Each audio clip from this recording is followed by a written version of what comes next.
Welcome to Game, Set and Chat, where we're serving up tennis talk every week to help you improve your game.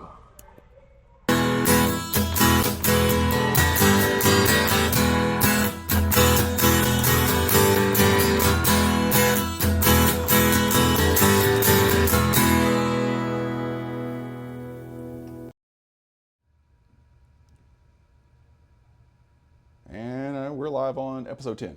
Again. Episode 10. Double digits, Philip. What a ride.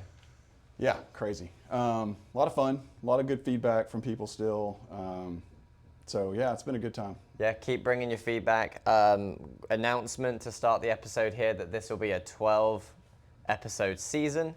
Then we'll have about a 4-week hiatus as we're working on some new stuff. We're trying to get some new ideas together and revamping. And so season 2 will come back kind of mid-September-ish is where we're at right now. But keep giving us your feedback. We're excited of where this can go. We've been building ever since episode 1. A lot of ideas, try to get a backlog. So, if we have to take a week off or have a vacation even or something like that, just get sick, whatever. What is a vacation? Right. Then we can at least have some stuff in the bag to keep coming out every week so we're not missing anything. Yeah, absolutely. So episode 10, we're on doubles basics this week. Philip, give us your talk about how doubles is a team sport. Right. So it's sort of the big difference between singles and doubles, but it's sort of a light bulb moment when you really think about it. The main difference between singles and doubles is a team sport, which means the two players on the court have distinct jobs, distinct roles, right? Other team sports, not everybody on the team is doing the same thing. They all have different jobs, roles, and responsibilities that they're in that game, right? So, and doubles tennis is the same way, but a lot of times maybe we don't really think about that, but it's a huge difference. And once you really understand, when I'm at net, I have one set of roles and responsibilities, and when I'm the cross-court player, I have a different set. So I think that's sort of a light bulb moment for a lot of players.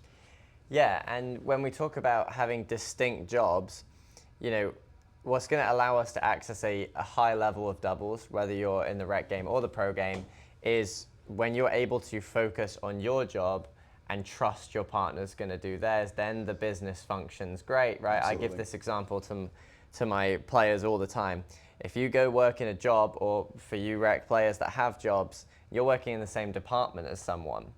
But for that department to run smoothly, you both have to operate different jobs. And I think so often people spend time worrying about their partner's job, and that's taking away from your ability to do your job.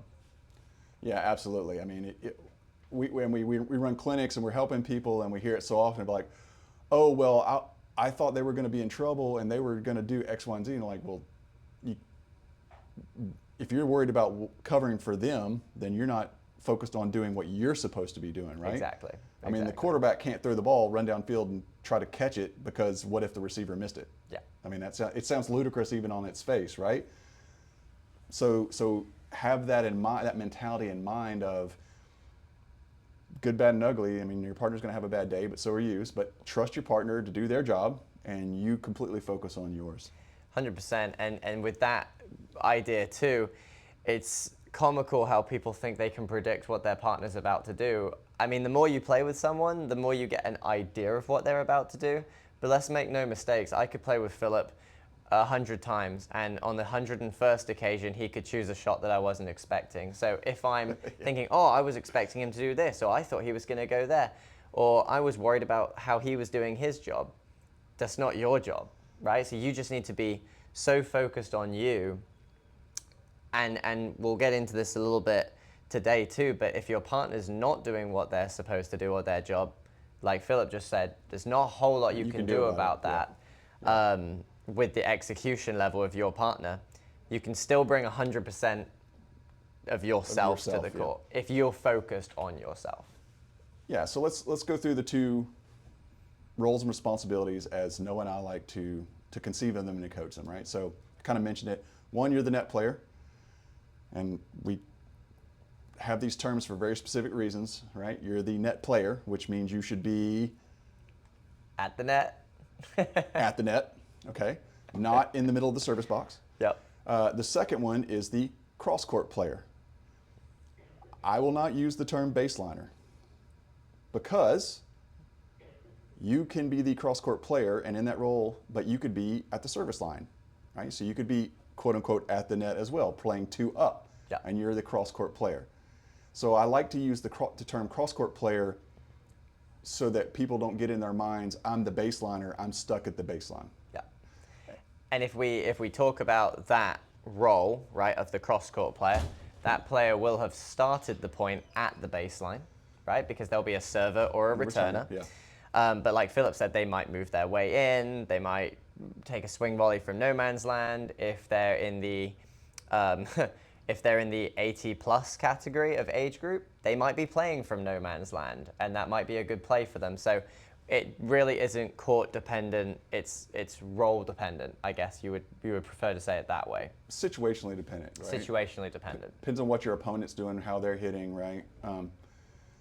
So I guess we want to break it down and go a little bit in depth into one. Let's start with cross court. Let's start with the cross court player first. Let's start with what's the overriding thing that they're trying to achieve. Yeah. So the cross court player, your number one job is very simple.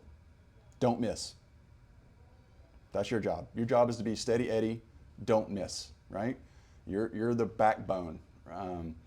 So the title, why we call it the cross court player, is because you're giving yourself the highest percentage shot if you hit cross court, right? It's the lowest part of the net. It's geometrically, it's the longest distance, so you have more court to hit into.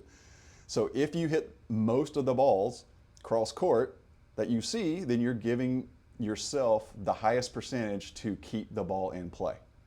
So that's the number one thing. Your job is not to smack a down the line winner. It's just not smack an ace if you're the server, or to smack a winner off the return. Right? Your job is not to be aggressive. Your job is to be steady and not miss and keep your team in the point. Yep. And if we continue on that point and that narrative, the longer and the more steady you are keeping your team in the point, you will then allow your other player to go and do their job.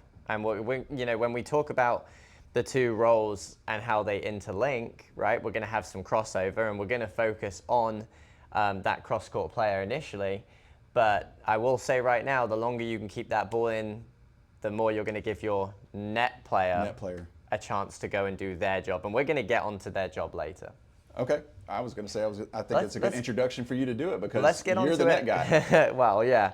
Let's get onto it later, because I like to talk about that cross-court player. And I like to talk about how they're in a cross-court battle. There's effectively 2 cross-court players out there, and there's 2 net players out there, and the cross-court players are in a battle. And I want to make this point because most people, it's a simple point to make, but when you really think about it, you go, oh yeah, that makes total sense, right? If the cross-court players don't do their jobs, then there's nothing a net person can do about it. And what I mean by that is, you're the cross-court player, so you start at the baseline and you hit a double fault. Yeah. But that's point over. Point over, yeah. Right? Or you miss the return. You miss the return. Same way, yeah. Right? If they're having a cross-court rally and you dump it in the net.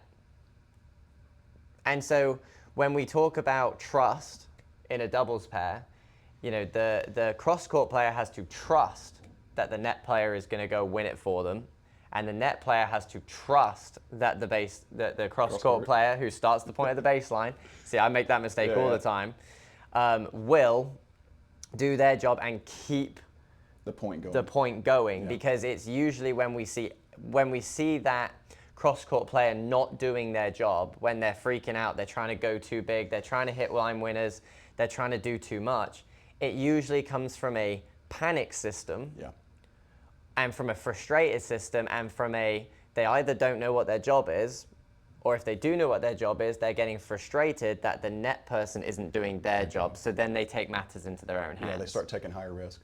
Now, there is a time to take some risk as that cross-court player, right? So when we're in this cross-court battle between the 2 players that started the point at the baseline, you're going to end up with 3 results, okay? I like to call this the cross-court battle, right? If you win the cross-court battle, your opponent's going to, 1, miss.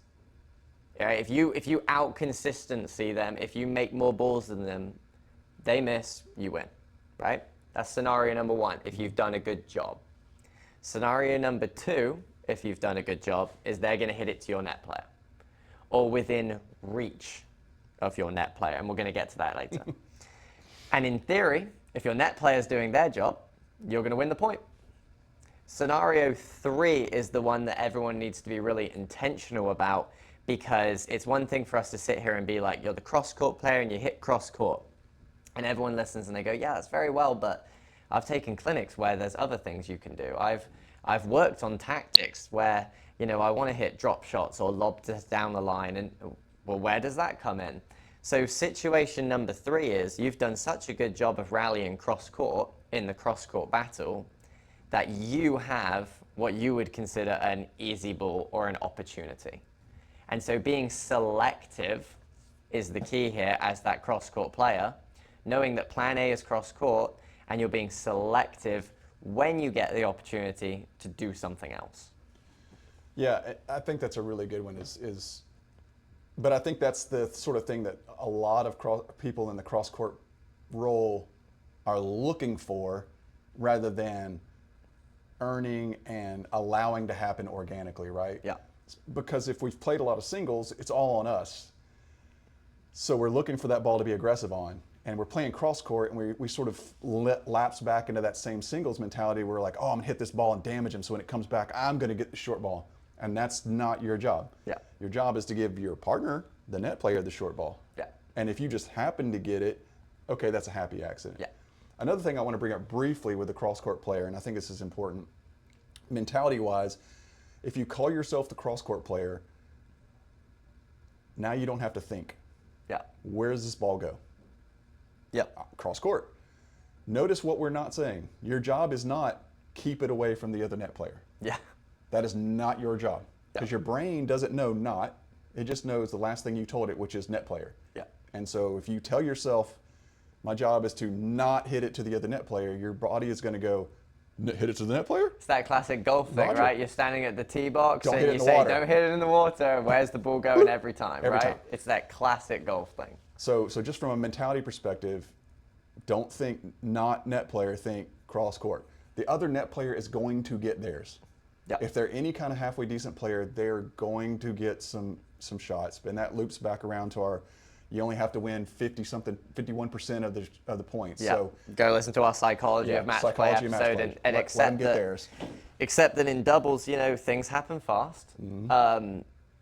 I was actually doing a clinic a couple days ago. I want to make this point because I think it's, okay, we're talking about doubles here, but this is just tennis in general. We just could go back to our Psychology of Match Play episode, but I think it's a neat point.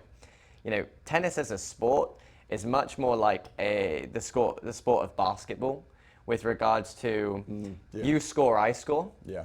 Mentality, rather than maybe American football where there could be a shutout and we're not going to let them score. We're not going to let them have any points on the scoreboard.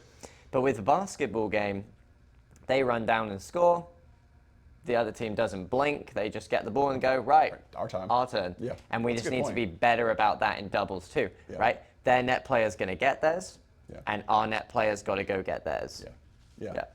Yeah, totally agree with that. That's a good way to think of it. I hadn't thought about that. I like the basketball idea Yeah. because when you watch a basketball game, they don't have a freak out every Yeah, time, every time you know, someone scores. it's expected to be 76-60 Yeah. or something like Yeah, that. that's So a good one. I think that's a good way to think about it. With that, also people, you know, as the cross-court player, they sit in fear of, oh, well, if I don't hit the cross-court shot good enough, then the net player will get it. Well, that's a different issue altogether, right?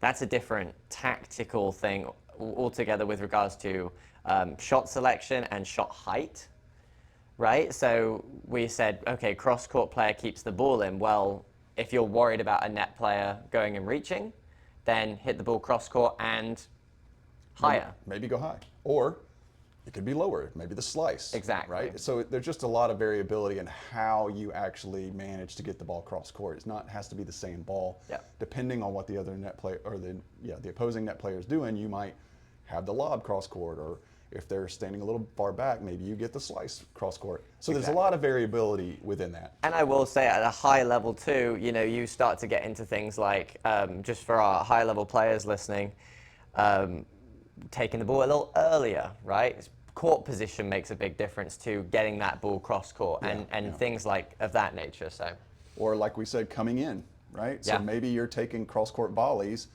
and that's pushing the other people back off the net because now you're taking a more aggressive position on the court, but still playing a relatively safe ball with the mentality of, I'm going to make this volley, not I'm hitting a volley winner as the cross-court player. Yeah.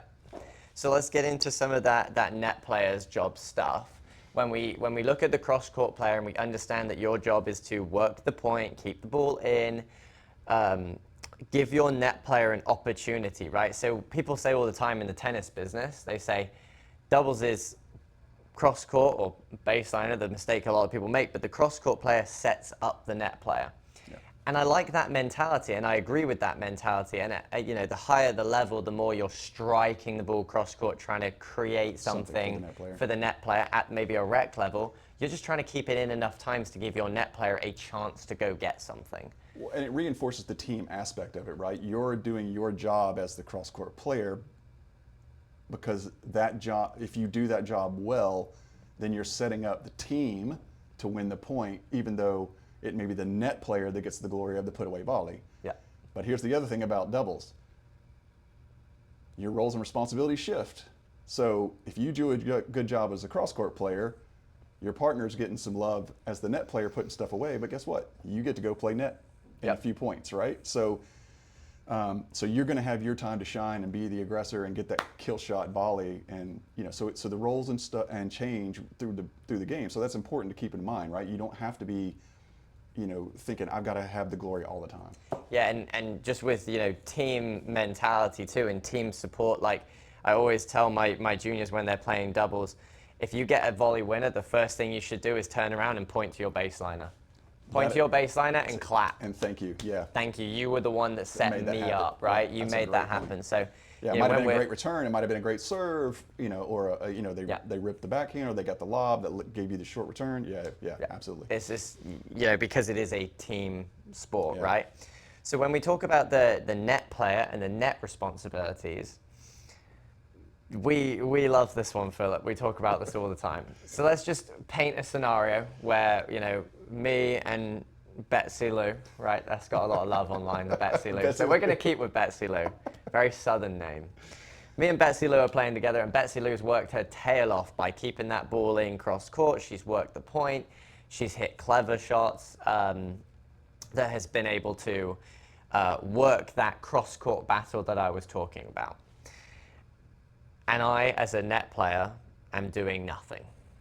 I'm stood back around the service line, maybe halfway in the service box. Yeah. I'm not reaching for anything. My racket hasn't moved once. Yeah. Am I doing my job? Absolutely not. And you know what? Far worse than not just doing my job, I'm giving Betsy Lou no reason to want to keep doing her job. Yeah, you're a traffic cone. I'm a traffic cone. Yeah, basically, then now you're making your cross-court player play 2v1. Yep. That's what you're doing. She's basically playing 2v1 singles at that point. Yep. Yeah. Now, Yeah. the, Frustrating. yeah, so frustrating, right? And we get into that scenario a lot, which is what I see the biggest reason why people don't do their jobs is because they go, oh, if my partner's not doing theirs, then I'm not going to do mine, and then the business falls apart, right? A little bit. I think for rec players, one of the things that holds back net play is fear. Mm-hmm. I think people are afraid of two things. One, they're afraid of missing the volley. And then two, because there's a misconception here, they're afraid of getting passed down the line. Yeah. And to the first, I say, go listen to our podcast on how you get better at things, right? Yeah, hot takes, right? That was Hot takes. That was my hot take. If you want to get better at something, do it. Do it. So if you want to be better volleyer, go for that volley, right? Another thing that does is, if we just talked about the role of the cross-court player is to hit cross-court, well, that ball's coming over the low part of the net, around the net strap, going cross-court.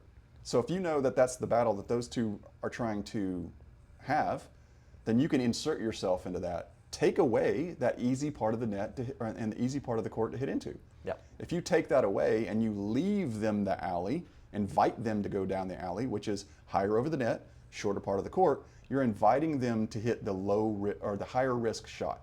Yep. And so think of it that way rather than, oh, I got passed, go, great. I'm making them play riskier than they want to play. Yeah. Now, if they can hit it several times in a row, then maybe you have to adjust. But in general, you want to take away the high percentage part of the court. Yeah, and I'll add to that point. So with the, us coaches actually in a group chat about a month ago, we sent out an article and it said, if you don't get beat down the line, you should be embarrassed. Right? Yeah, And that was good. It's a good comment, and I like to try and tell my juniors that. Like, it's embarrassing not to have your opponent hit a winner down your line relatively often, to be honest with you. Or at least go for it. Yeah, at least have your opponent go for it. If your opponent doesn't feel the need to hit the ball down the line, you are not doing your job. I guarantee you that. With regards to, just from a, I'm going to get a little bit nerdy really for a second, just with regards to surface area equations, and I might write this up and post it on the Instagram later, but effectively what you're doing is covering a 10% part of the court, which is the doubles alley. And then because of the angles of the court, you might be covering 20% of the cross-court angle. So if you add that together, you're covering maybe 30% of your court. Yeah. If you forget the alley exists, if you don't cover the alley one time, and you plant yourself much closer to the easy opportunity for your opponent, to their safer shots, you can cover 50 to 60% of the surface area that they hit the ball in. Philip, and for our engineer listeners out there, they'll love it. Go diagram that. Yes. Go bisect the angle, place it in there, and do the math. Yep. Philip said earlier, I'm the net guy. Philip, that is how I make my bread. Absolutely. I stand covering 60% of the surface area, and I give them 40%. And I know I will not win every point, but I know I'm going to make their life as difficult as possible. Yeah, anecdote on that. When I started playing this way, this has only been a couple years ago where this light bulb moment went off for me. I thought everybody was suddenly a jerk because everybody was hitting right at me. And then I'm like, no, they're hitting where they always hit. I'm just actually putting myself in the way. Yeah. And then I'm missing volleys, and I'm thinking, I am trash at volleys. So I got to come out here and actually practice getting better at volleys. So it wasn't that anybody had changed their game. It's just I had actually placed myself in the right spot, and so I was getting more opportunities to hit the volley, which I was not good at. So I had to therefore practice it and make myself hit it. To follow on with that, though, what I also noticed is the opposing cross-court players started to make more mistakes because I was in the middle. So they would go for a really hard angle, trying to go cross-court at a really hard angle, or they would try down the line and miss. Or, because I'm relatively tall, they would try to go over me and they would miss the lob, right? So I learned that I didn't have to be as good at volleys as I thought, because by imposing myself in the middle of their cross-court angle, I caused mistakes, and so I would help my team win the point and never have to touch the ball. Yeah. Which is like the best thing ever. Yeah, so if we go into just defining the job as the net player, right, and we say, okay, what are the 2 or 3 bullet points, right? One is to distract your opponent. Number 1 priority is to distract. So like if people say, well, what's your job? It's this, that. It really is to just make your opposing cross-court player's life as difficult as humanly possible. I'm going to talk from a higher level perspective for a sec, but the same with the lower level perspective. I tell my high level players all the time, you guys are such good ball strikers now. You're such a high level. If you stand there like a traffic cone, or you don't do something that's making their life difficult, why would we expect them to play nothing short of amazing? We're giving them no reason to not play great. Your job as a net player is to make them play bad. I pride myself on playing people and making them feel like they're playing terrible. The best way to win a point as a net player, don't touch the ball. Love it. The best way to win a point as a net player is freak them out so much that they do something low percentage and miss. Yeah, absolutely. And if you can freak them out and they do low percentage and miss, then they'll get twitchy on their swings. They'll do high percentage poorly, and that's where you'll get reaching for stuff. Those are the balls that you'll go and intercept and the balls you'll be able to get to, because they're so worried about you, they're not watching the contact, right? So goes back to our our episode a couple weeks ago, Tennisisms. right? Tennisisms. Yeah. We like to loop things back around. So your number one job is to distract.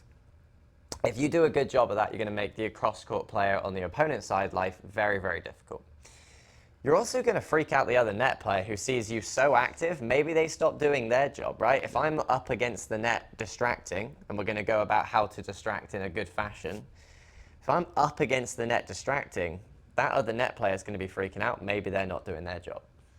Yeah, they're more likely to hold back rather than trying to take the aggressive position as well. And if through your positioning and through your movement, even if you're going for a ball and you don't get it, but they see you flash the racket and go for that ball, they're going to hesitate before they move forward, right? So you can help to win the positional battle just by being aggressive with your footwork and with your intention, even if you don't hit the ball, right? So what I like to say is flash the racket every ball that goes by you. Let them see your strings flash out there, even if you already know I can't get to it. Act like they don't know that, because ideally they're not watching their partner hit. So they don't know where that ball is going and how far away from you it is. So if you flash the strings and act like you're going for it, in their mind, they have to respect that. I tell people, reach for everything. Yes, absolutely. Reach for everything. Not just for that, that's a great point Philip makes, but also for your own habit on how to be a better net player. Because when you're used to reaching for everything, you get your headspace into the mentality of every ball is coming towards me, every ball is reachable. And now the ones that are reachable, you're already with your racket in position to execute on a volley. And what we find when we get people experimenting and practicing this is suddenly they get to way more balls than they thought. So a ball that, Their arms grow by 5 feet somehow. Absolutely. 10 balls ago, they were just letting go by them because they weren't even trying or in their mind thinking, I can get to that. It's because they weren't even trying it. Well, once they start to actually try to go for everything, they find themselves getting to more and more, and they're like, oh, and then their game just rockets because now they're an imposing presence. Exactly. And it has nothing to do with how tall you are. I mean, we've got ladies that are 5 foot whatever, but that dominate the net because they actually try. They go for that ball, and they have great hands. Right? So even though they're a little bit shorter, it doesn't matter because they have the right mentality and they're being active and going for it. That's great. So if we think about, okay, responsibility number one is to distract, right? Well, responsibility number two is to put the ball away when it touches your strings, right? As a net player, when you touch the ball, in theory, and in a perfect world, which is not, right? Then the point would be over. And so when we practice putting ourselves at the net, right? My hot take, if you want to get better something, practice it. And go see coaches and say, hey, where do I put this volley? And we're not going to get into all that today, but if you're putting the ball away, then that's the second part of your job. Now, when we think about our two jobs, to distract and put the ball away, that gets us to do the final thing I want to talk about today, which is probably the biggest thing that we battle with every day in our job to get people to do, for all sorts of reasons. The best way to distract someone is to get close to the net. The most likely you are to put the ball away is if you are close to the net. The closer to the net you are, the more distracting you will be, and the higher chance you will have of putting the ball away. Because the easier your volley will be, right? When you see people stand in the, playing the net, and they're in the middle of the service box, and they're, oh my gosh, I can't stand playing net. Volleys are so tough, and it's because every volley they hit is off their shoestrings. Because they've given the opponents access to their feet. You move them up 6 feet to where the net is guarding your feet, and so every ball is still rising as it comes to you. You literally just stick your strings out, and one, you're taking the ball higher, and two, you almost can't miss. So as many volleys as you can take as close to net as possible, that makes it so much easier.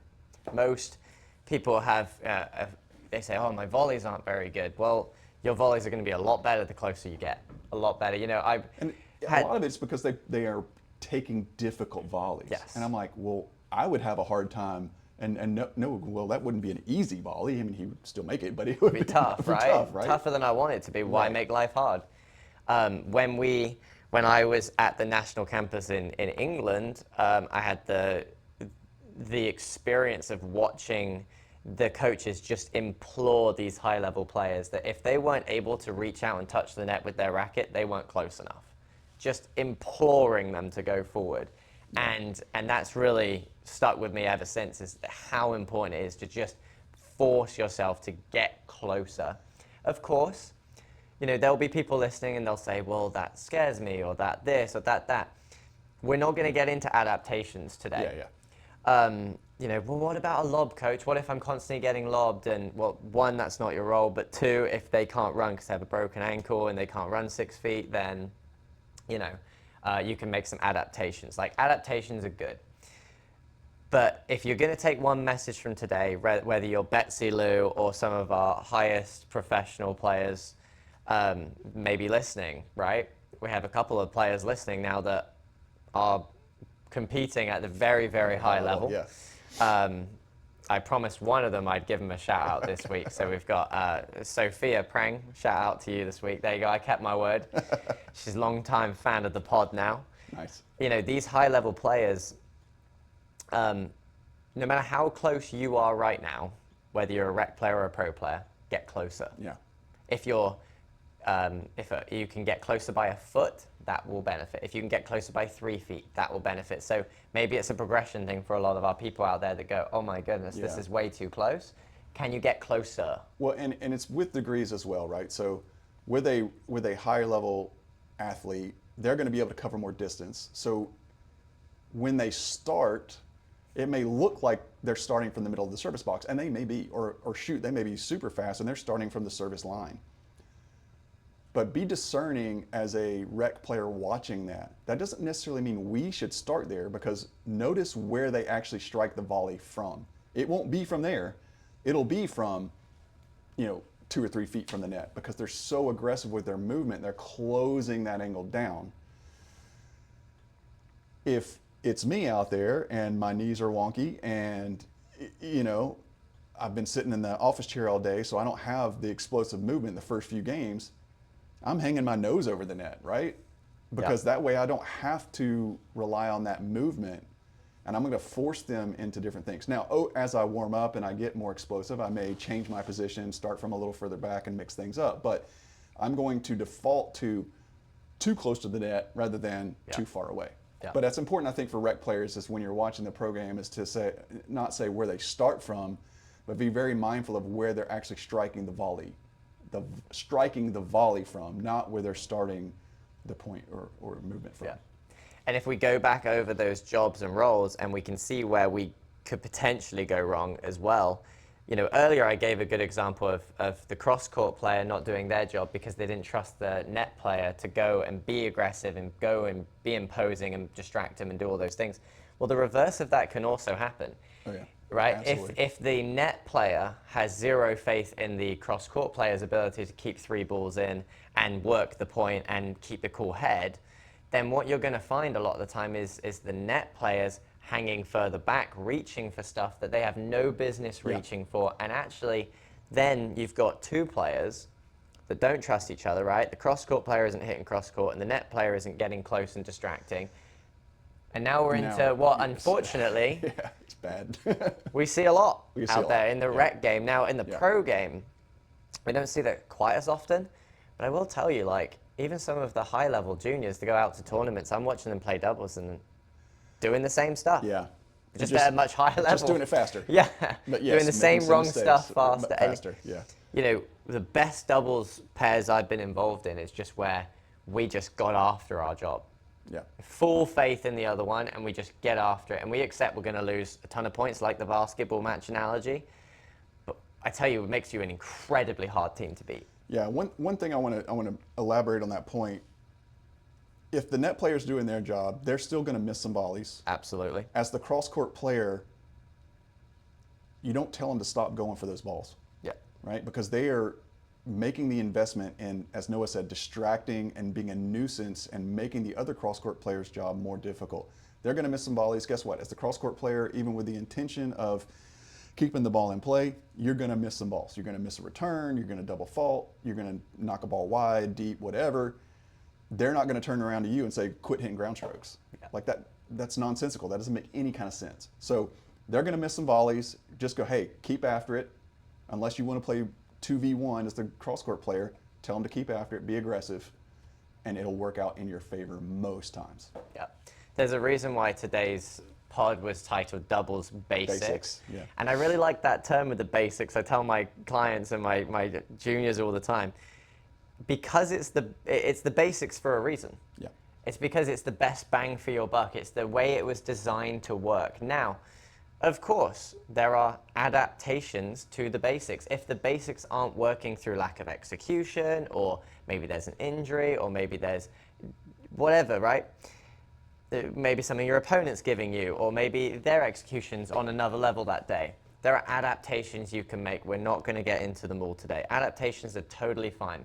But I tell people all the time, if the adaptations were the right way of going about it, they would be taught as the basics. That's the fundamentals, right? And they're not. Yeah. Because this is the fundamentals that if we all want to get better in our game, whether schmo or pro, Yeah. you have to absolutely The temptation, crush the yeah, fundamentals. the temptation on the rec side is to immediately get into, well, what if, when they do this, what if, execute better, right? Like most of the Yeah. time, if you just go back to these fundamentals and execute better, you're probably going to set yourself up to be in a good position to win. Yeah, and I would say even at a pro level, right, the what ifs start creeping into some of these college players' minds and the players that are looking to go to college, and they say, well, what if this, what if that?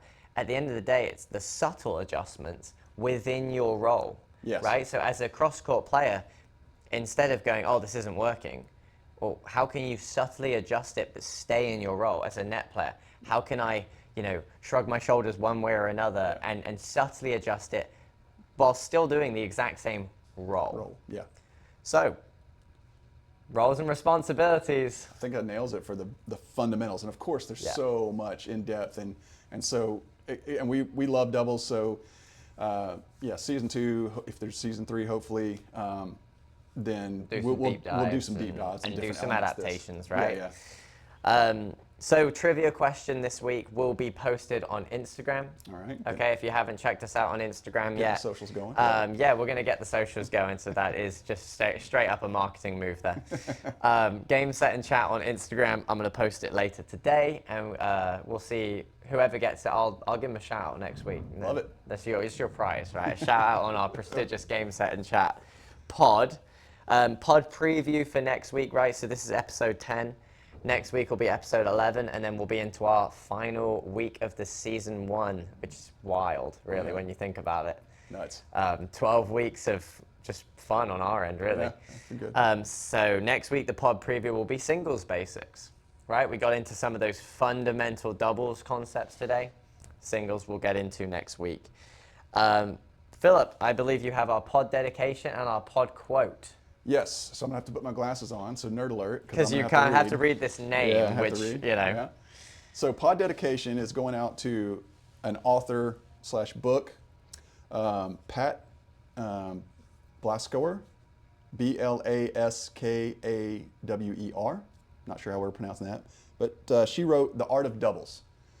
I got this book maybe 5 years ago, and it changed the way I look at doubles. Right. So when I was telling the anecdote about being in better position as the net player and thinking people were hitting at me, it's because I had started trying to implement what she wrote up in this book. She does a really good job of going into detail about why, how you position yourself, and she also does a really good job of giving you some drills. So you could go out with your partner or a group of people and working these drills so that you kind of drill in these patterns. So it's a really great book if you're interested in upping your doubles game. The Art of Doubles is massive, made a huge difference in my game. So that's my pod dedication. Love it. And then we've got a pod quote. Got the quote too. The quote was a banger this week from Ian Westerman of Essential Tennis. Massive influence on me as well from a coaching perspective. He's one of the original YouTube coaches. Probably been doing it for 15 or so years. I don't know, a long time. Learned a lot from him technically, but also learned a lot from his coaching methodologies. So If you go watch any of his videos, and if you ever take a lesson with me, you'll think I'm just stealing all his stuff, which I will happily admit. And that's because it's really good methodology and it works. So shout out to Ian, sorry. But here's his quote. Confidence is not the reward you earn after you improve. It's the ingredient that makes improvement possible. Yep. And so my tying that into the doubles basics this week is, especially for net player, you have to have the confidence to go for those volleys, and that's what's going to allow you to improve as a net player. Absolutely. Banger. Crushed it. Oh, gotta get the outro. Thanks for listening to Game Set and Chat. If you enjoyed hanging out with us, make sure to like and subscribe so you don't miss the next one. We'll see you next time. Until then, just keep swinging.